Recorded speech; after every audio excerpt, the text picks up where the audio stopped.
Hi, I'm Cameron, and I don't just read comics. I love them. Welcome back to another episode of Cameron Reads Comics. On today's episode, I'm going to be talking to you about Peacemaker Episode 4.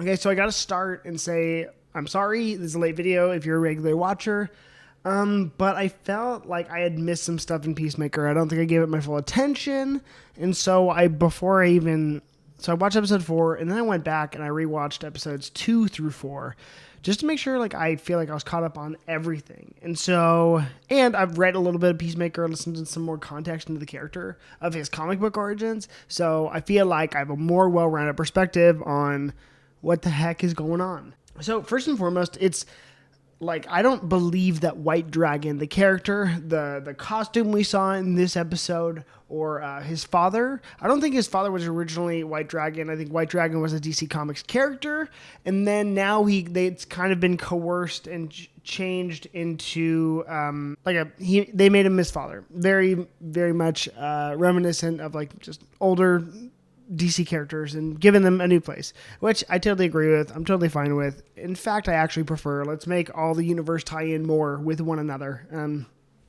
I love when directors take liberties on stuff like that. So I like that. I like what I'm seeing there. But in the comics, Peacemaker's father is a Nazi.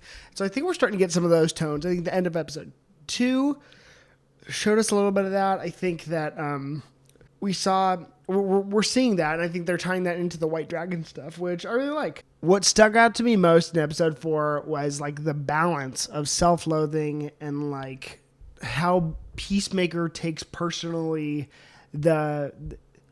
he has an understanding of who he is and how he is perceived by the world, which I really like. But it's also like there's so much levity in the series too, which I really appreciate. It's just like James Gunn, and even to the talent of John Cena, really balances the entire thing really, really, really well. I loved that Judo Master wasn't dead after the last episode, and that he was actually brought back.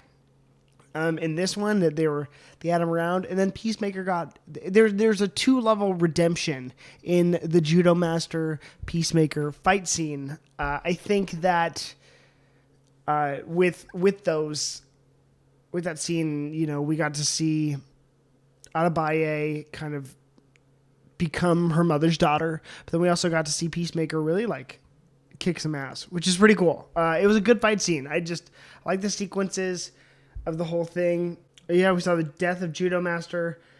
I think for me, the biggest thing now is like, what are the butterflies? We're kind of seeing some of that mystery, but like, I just want to know. Like, give me more context. Like, because where I'm at with it is like, I want to know what they are, but I want to know what they are because I want to know how big of a threat they are. It's just like, oh, we got to get these things, we got to get these things, we got to get these things, and we just don't know. So like, what is the major stake, in this show? What are the stakes? I don't know, because I just have the description or vision or whatever. I think the highlight of this episode for me was Adrian Chase, the vigilante. I really like that character for no apparent reason. I couldn't tell you why I love vigilante. I just do.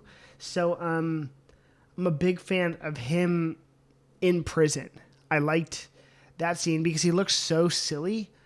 And then he looks really like a big dweeb. Even his outfits, his ensembles, he looks like a dweeb. And he is a dork. Like, they've changed vigilante to be closer to like a dork.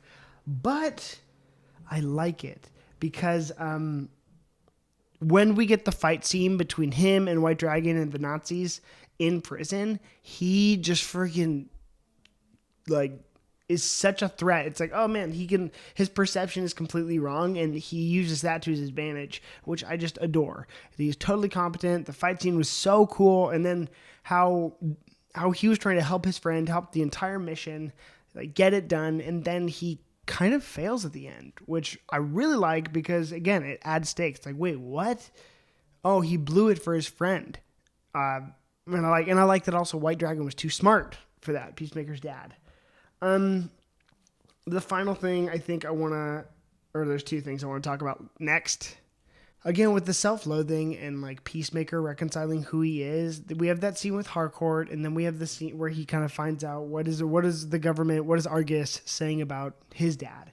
Then we go into the time-lapse smoke weed dance section, which I kind of just really like. I don't know what it was about it, but I thought it was very beautifully cut, where it has him really like trying to escape his reality. But you also have the self-reflection and the historical background of Peacemaker, which I really just adore to give us more context into who he is and like kind of what he's gone through. We got to see that, the way it was cut. And then I think it cut back to my favorite. It did cut back to my favorite scene in Suicide Squad, which was the death of Rick Flag. And then him saying, "Peacemaker, what a joke." I just thought that was very smart, very cool.